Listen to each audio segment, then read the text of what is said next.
It's been fun doing research on you because you're an amazing person. You're also an outstanding concert pianist. You know, you played before the late Queen Elizabeth with great musicians like cellist Yo-Yo Ma and even Aretha Franklin.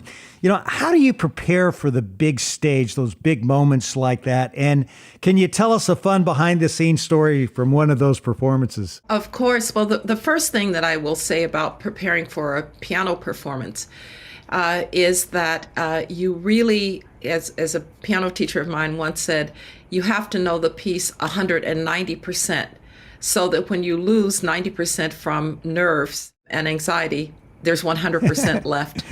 And so the preparation, someone asked me the other day, you know, if you're going to perform a new piece, how long do you work at it? A year. Because I really want to know it cold. And if something goes wrong, which I was performing with the Omaha Symphony and I was performing the first movement of the Schumann A minor piano concerto, and there's a big entry for the piano, and about halfway down this entry, because you're playing from memory, you don't have a score in front of you. About halfway down, I thought, I actually don't know where I am. Now, this is all going on simultaneously, right? It's you know, contemporaneously. You're trying, and I remember thinking, just get back to A minor, get back to A minor, and they'll know where you are. So all of this is going on while you're playing. You have to know the piece really well to be able to do that. Because the great Glenn Gould once said, when you're performing, it's not a matter of whether something will go wrong, it's a matter of when. And so knowing the piece very, very well is awfully important. So if I'm going to perform, I spend a lot of time. So a couple of quick little stories. One involves the performance with Yo-Yo Ma. He was getting the National Medal of the Arts. He wanted to play a piece with me. We're performing 2,500 people, and at 5:30. And at 3 o'clock, I had a national security, because I was national security advisor at the time, I had a National Security Council meeting that I had to chair. And I chaired the meeting.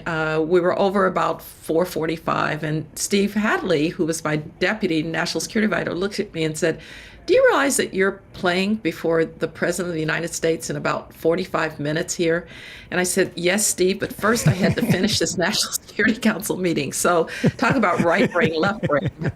That's it. The other funny story I'll tell you is I did end up playing for the late Queen Elizabeth, who was a wonderful woman. But the way that it happened was that I was supposed to be just doing a little informal concert with the wife of the then Foreign Secretary, David Miliband, before dinner. And it was my last trip to London as secretary. So David called. He said, "You know, Louise and I, his wife, were thinking that maybe you and her friends could play in this room in Buckingham Palace where Elgar played. Would you like to do that?" I said, "Sure, that sounds fantastic."